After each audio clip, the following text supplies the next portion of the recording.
Hello everybody. This video is going to be a prophetic logos word. As I was doing a fast the last few days, I finished reading Isaiah and I began reading Ezekiel.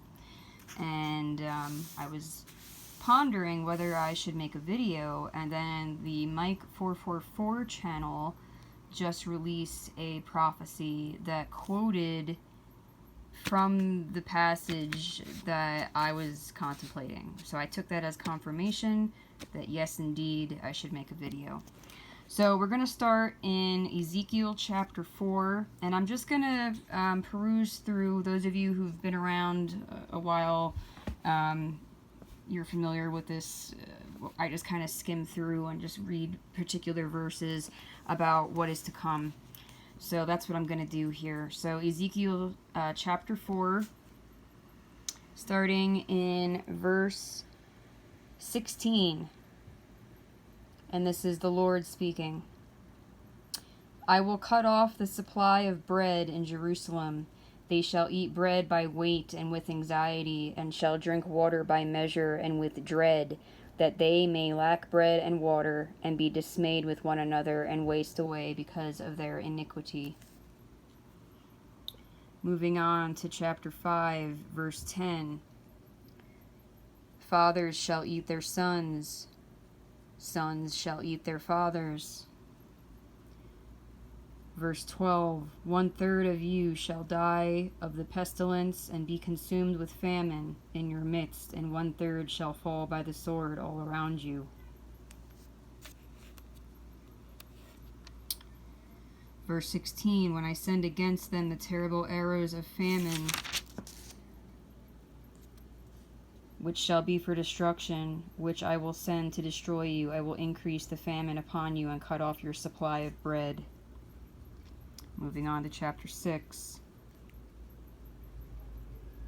This verse here just shows God's heart being broken. In verse 9, I was crushed by their adulterous heart, which has departed from me, and their eyes which play the harlot after their idols.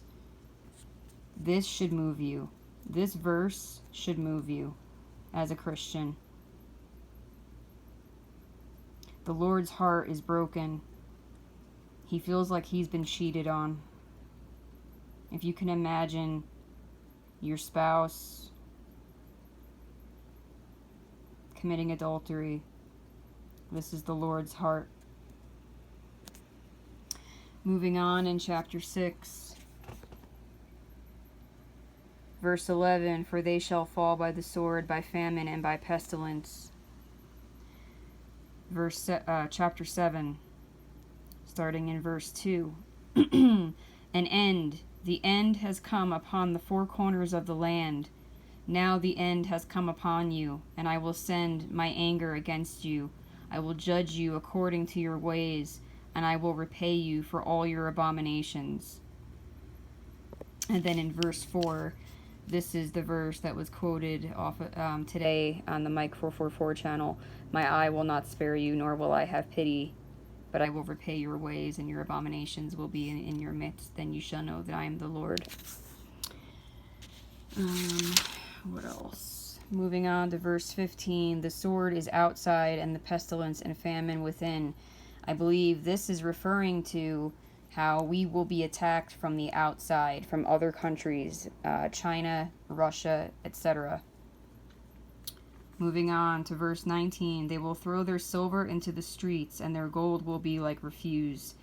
Their silver and their gold will not be able to deliver them. In the day of the wrath of the Lord, they will not satisfy their souls, nor fill their stomachs, because it became their stumbling block of iniquity. Moving down to verse 23, the city is full of violence. They will possess their houses, their holy places shall be defiled. Disaster will come upon disaster, and rumor will be upon rumor. We're already seeing violence in the cities. They will possess their houses. Speaking of Gentiles, I believe this is referring to other nations coming in and invading our country. Holy places will be defiled.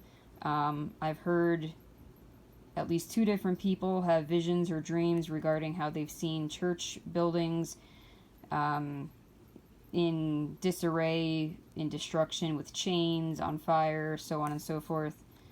And prophecies have been coming out that once the ball starts rolling, it's just going to keep getting bigger, like a snowball rolling downhill. Disaster will come upon disaster, and rumor will be upon rumor. What else? Was there anything else?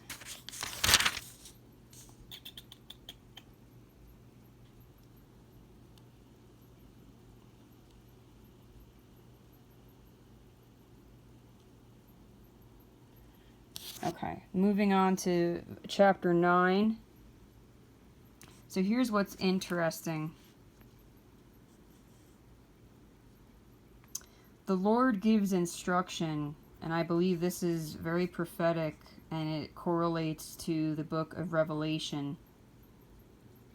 Put a mark on the foreheads of the men who sigh and cry over all the abominations that are done within it, meaning those who are repentant, those who are grieved, those whose hearts are aligned with God's heart and are grieved by whatever grieves God.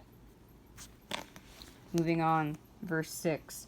Utterly slay old and young men, maidens and little children and women, but do not come near anyone on whom is the mark, and begin at my sanctuary.